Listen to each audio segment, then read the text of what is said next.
शराब घोटाले को लेकर ईडी एक बार फिर से एक्शन में है। आज ईडी के 7वें समन पर दिल्ली के सीएम अरविंद केजरीवाल को पूछताछ के लिए पेश होना है। हालांकि वो ईडी के समन पर पेश होंगे या नहीं ये अभी तक साफ नहीं हो पाया है, लेकिन ईडी ने केजरीवाल को अब तक जितने भी समन भेजे हैं, केजरीवाल ने हर बार कोई ना कोई बहाना बनाकर ईडी के सामने पेश होने से इनकार कर दिया है। जिसके बाद ईडी कोर्ट पहुंच गई है, जहां कोर्ट ने कहा था कि ईडी के पास ऐसे सबूत हैं वो इस जांच में आगे बढ़ सकती है। वहीं आम आदमी पार्टी का कहना है कि ईडी के समन गैरकानूनी है। जब समन की वैधता को लेकर कोर्ट में सुनवाई चल रही है तो बार बार समन भेजने की जगह एजेंसी को कोर्ट के फैसले का इंतजार करना चाहिए। तो शराब घोटाला है जिस मामले में लगातार अरविंद केजरीवाल से पूछताछ के लिए ईडी समन भेज रही है। 7 बार उन्हें समन भेजा जा चुका है और 7वें समन के हिसाब से आज उनकी पेशी होनी है। चढ़ेगा इनको, पाप चढ़ेगा इनको,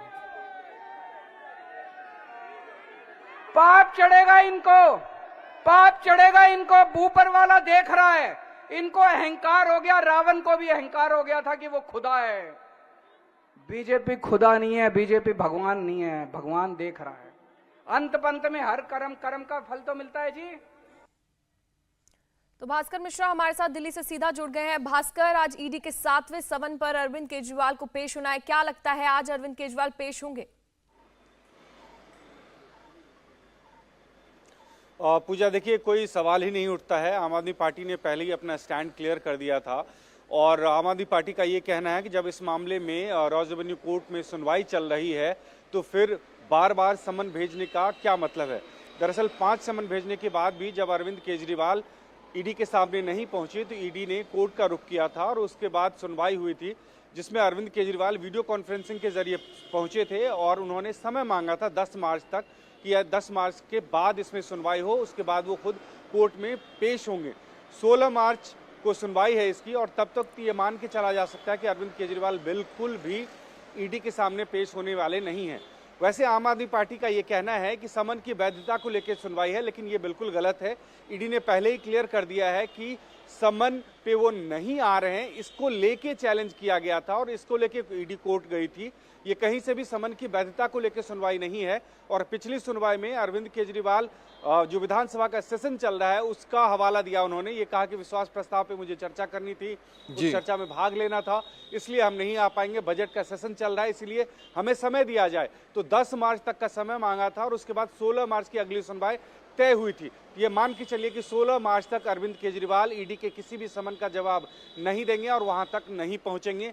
जो भी अब ईडी के सामने पहुंचने की बात होगी कोर्ट के आदेश के बाद ही होगी। अच्छा भास्कर, भले ही अरविंद केजरीवाल कह लें कि ये सारा का सारा जो समन आने का पूरा मसला है ये पॉलिटिकली मोटिवेटेड है, लेकिन फैक्ट्स तो फैक्ट्स है। जो कोर्ट में मामला है, फैक्ट्स तो क्या कहते हैं और जो कोर्ट में जब ये पूरा मामला गया तो कोर्ट की तरफ से क्या कहा गया इस पूरे केस में? और देखिए, इस मामले में ईडी ने अपना तर्क दिया कि उनके पास सबूत है, अरविंद केजरीवाल से पूछताछ की जा सकती है, उनके पास तमाम एविडेंसेस हैं। जो अधिकारी हैं दिल्ली सरकार के सी अरविंद सरीखिया अधिकारी, उनके बयान हैं और उस आधार पर अरविंद केजरीवाल से वो पूछताछ करना चाहते हैं।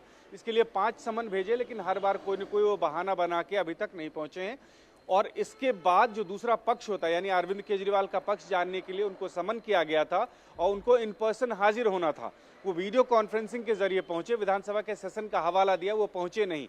लेकिन इसका मतलब ये है कि अभी तक जो ईडी ने कोर्ट का रुख किया तो ये मान के चलें कि ईडी के पास में वो तमाम सबूत है जिसको आधार बना के अरविंद केजरीवाल को से पूछताछ कर सकती है और उसका अधिकार उसके पास में है। अगर ऐसा न होता तो ईडी कहीं से भी कोर्ट का रुख नहीं करती। ये पूरा मामला इतना पॉलिटिसाइज हो गया है कि ईडी भी इस मामले में फूक फूक के कदम रख रही है। आम आदमी पार्टी ने शुरू से ही, चाहे वो 5 राज्यों के विधानसभा चुनाव हो, तब से ये आरोप लगा रही है कि विधानसभा चुनाव में अरविंद केजरीवाल को प्रचार करने से रोकने की ये कोशिश है। उसके बाद अब लोकसभा चुनाव की बात होने लगी कि लोकसभा चुनाव, लेकिन भास्कर जैसा आप भी बता रहे हैं, जाहिर सी बात है कि ईडी के पास वो तथ्य हैं, वो सबूत हैं जिसके बिना पर वो अरविंद केजरीवाल से लगातार समन भेजकर पूछताछ के लिए बुला रही है। ऐसे में अब देखना है कि 16 मार्च को कोर्ट से क्या फैसला आता है, लेकिन क्या अरविंद केजरीवाल उससे ईडी के समन के बाद उनके सामने पेश होंगे, इसके लिए हमें नजर बनाए रखनी होगी। बहुत शुक्रिया आपका।